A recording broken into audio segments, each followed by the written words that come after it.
مرحبا. نعم. محدش هيصدق اللي هحكيه، بس هحكيه مش عشان حد يصدق، بس عشان لو حد حصله زيي يبقى عارف يتصرف.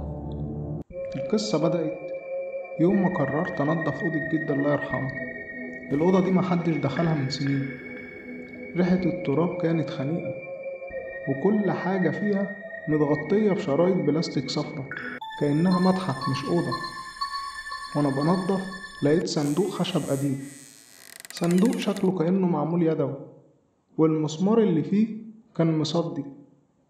فتحت الصندوق ولقيت جواه حاجات غريبة جدا، صورة سودة وبهتة لواحد واقف في الضلمة، وشريط كاسيت مكتوب عليه اسمعني لوحدك، وورقة صفرة مكتوب فيها يبقى افتكر اسمك كويس. ساعتها ضحكت افتكرت جدي بيهزر، بس لما خدت الشريط وسمعته كل حاجة اتغيرت.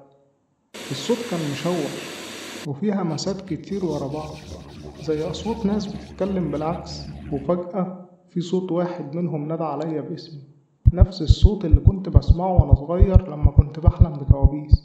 قفلت الكاسيت بسرعة، بس من بعدها بدأت تحصل حاجات غريبة جدا. أول ليلة صحيت بالليل متأخر، لقيت باب الأوضة مفتوح مع إني كنت قافله بالمفتاح، وتاني يوم سمعت خبط على الدولاب وأنا لوحدي في الشقة.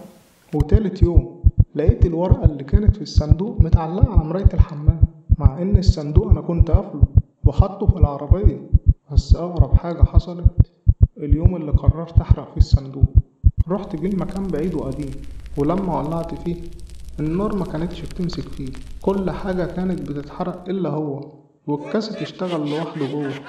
من ساعتها وأنا كل يوم بشوف نفس الكابوس، راجل واقف في أوضة جدي وشايل الصندوق وبيضحك بصوت مش طبيعي. فجأة واحدة لقيت الصورة اللي كانت في الصندوق محطوطة على الترابيزة. مسكت الصورة، ولما بصيت في الصورة اتأكدت إن الراجل ده هو أنا مش عارف ده كابوس ولا لعنة ولا وهم، بس أنا حذرتك، لو لقيت صندوق زي ده اقفله وخليه مقفول، وما تنساش لو فتحت الصندوق افتكر اسمك كويس، عشان يمكن هو الحاجة الوحيدة اللي هتفتكرها لما كل حاجة تتغير. ودي كانت نهاية قصتنا. تصبحوا على خوف.